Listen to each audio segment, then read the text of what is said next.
Kumusta po mga pinagpala ng Panginoong Hesukristo? This morning, we have a very good topic regarding Great Tribulation. Ang good news, wala pa tayo doon. Kahit sinabi nila noong nagdaang pandemya, pumasok na raw ang Great Tribulation, hindi po totoo yun. Dahil ang tribulation mangyayari right after the biggest event na hinihintay ng church.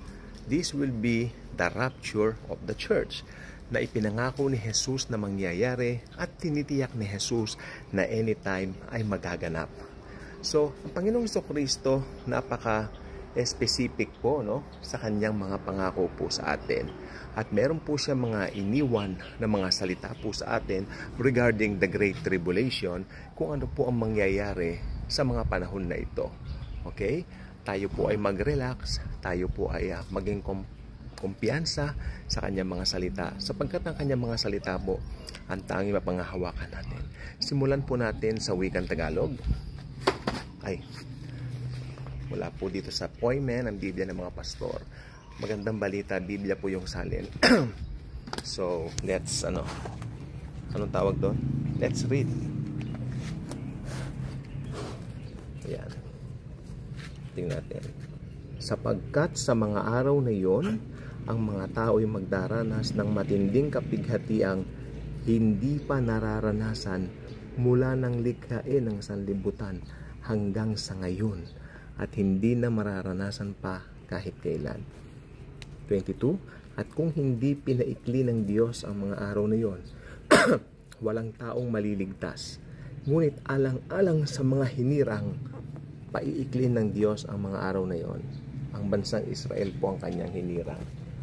Again, sapagkat sa mga araw na iyon, ang mga tao ay magdaranas ng matinding kapighatiang hindi pa nararanasan mula ng likhain ng sanlibutan hanggang sa ngayon at hindi na mararanasan pa kahit kailan.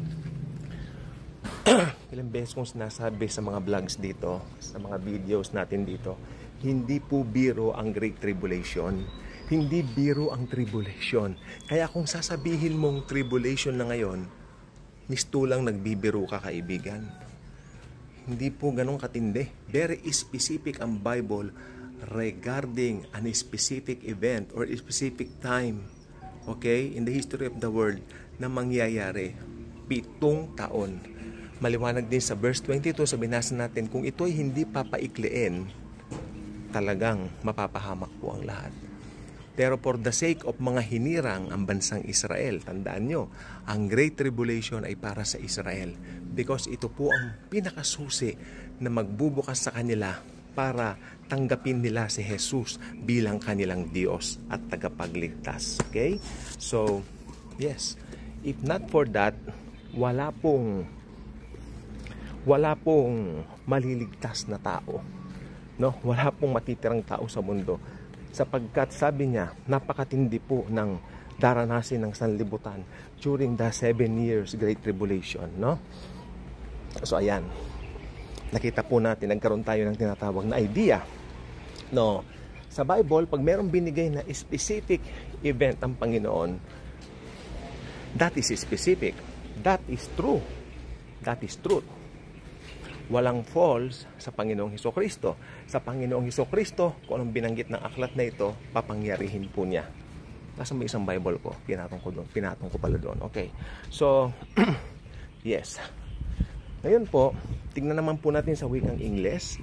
Ano po ang binabanggit dito patungkol po dito sa 7 taon na sinasabi ng Biblia. Tingnan po natin. Ayan. See? Ayan, yan. Yan natin doon. For then shall be great tribulation, such as was not since the beginning of the world to this time. No! Nor ever shall be. Again, for then shall be great tribulation, such as was not since the beginning of the world to this time. No, nor ever shall be. And except those days should be shortened, there should no flesh be saved. But for the elect's sake, Israel, Okay? But for the elect's sake, those days shall be shortened. Okay? Very clear. For the sake of the elect, bansang Israel, ang pinili ng Diyos. Hindi po church yon, dahil ang church na-rapture na po during that time. Okay? So, rightly dividing the scripture means everything. If you know how to rightly divide the scripture, you will never be confused what this book is really saying regarding the end times and the study of eschatology, because it would be very easy for us to understand. Kaya nga po sabi ko po, mag-rightly divide tayo ng scripture. Okay? So, ang bansang Israel po, bakit po siya itinakda sa tribulation? Dahil nung dumating si Jesucristo rito, siya hindi nila tinanggap bilang kanilang Mesaya. Nireject nila siya. May binanggit si Jesucristo nung siya po ay nandito po sa lupa. Ang sabi niya, dumating ako sa aking pangalan, subalit ako inyong tinanggihan. Diba? Subalit pag may dumating naman sa kanyang sariling pangalan, siya'y tatanggapin nyo. Yun yung Antikristo. That's the Antichrist. Tatanggapin nila.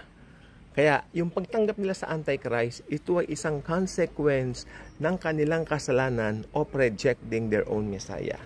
Kaya since they will approach the Antichrist to build their third temple for them, ang mangyayari po niyan, bibilib sila sa Antichrist. Aba, pinagbibigyan tayo, malakas tayo dito. Oh, hindi nila alam, yung destruction, yung kapahamakan, mararanasan po nila. Okay? Dahil hindi nila tinanggap si Jesus bilang kanilang Diyos at tagapagligtas, may consequence po silang mararanasan. Tribulation.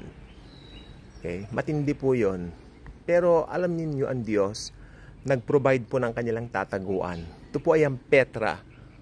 Yung tita po namin, nung pumunta po last 2018 sa Jerusalem, no, sa Israel, no? Nag-trip po sila doon at babalik po sila uli. Ewan ko po kailan. Dami ang pasalubong sa akin nung balik siya doon. So, ba't ba tayo napunta sa pasalubong? Okay, ayun, nakita raw niya yung Petra. Wow! Sabi niya, ang Petra, maganda siyang seat. Maganda siya, puro bato-bato. Pero walang papasok na kotse, walang papasok na kung anumang sakyan. Katawan mo lang talaga ang papasok doon. Kaya perfect na magtatago doon, sabi niya, sa Great Tribulation yung mga Hudyo. And it's very wonderful na napuntahan niya yon, dahil yun, malaking role sa end times ng Petra, no? Hindi Petra ang kabayo, ha?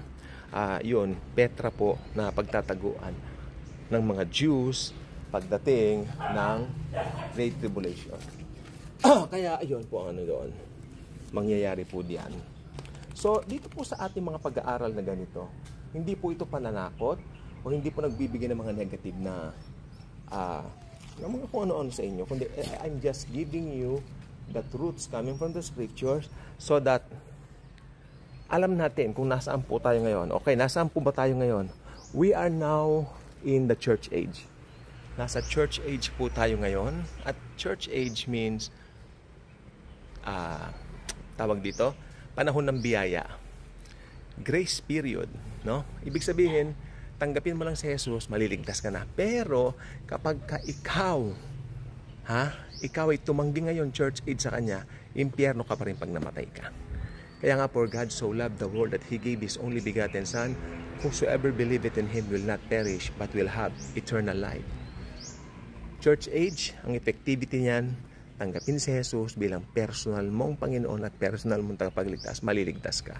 Pero kung tinanggihan mo ang alok ng biyayang yan, galing sa Diyos Ama yan eh. Kung tinanggihan mo yan, mapapahamak ka. Kaya ngayon, church age pa lang, tanggapin mo na si Jesus as your very own personal Lord and Savior. At nakatitiyak ka, makakasama ka sa rapture, hindi ka na dadanas ng tribulation, okay? At lalong hindi ka mapapahamak sa impyerno. Salamat po sa inyong panunood. Continue to share videos here in Daily Good Vibes at mag-subscribe pa. Yung mga alam nyo hindi pa nakasubscribe sa yung mga hindi pa natin ka-good vibes, hayaan po nating maging ka-good vibes natin sila. Dahil ang good vibes po talaga dito ay si Jesus. Wala na pong iba. Yung marinig mo ang kanyang word araw-araw, talagang good vibes yan. Yung mga hindi pa good vibes, subscribe na kayo at ikalat natin ang daily good vibes sa buong mundo. Good Vibes Jesus. God bless.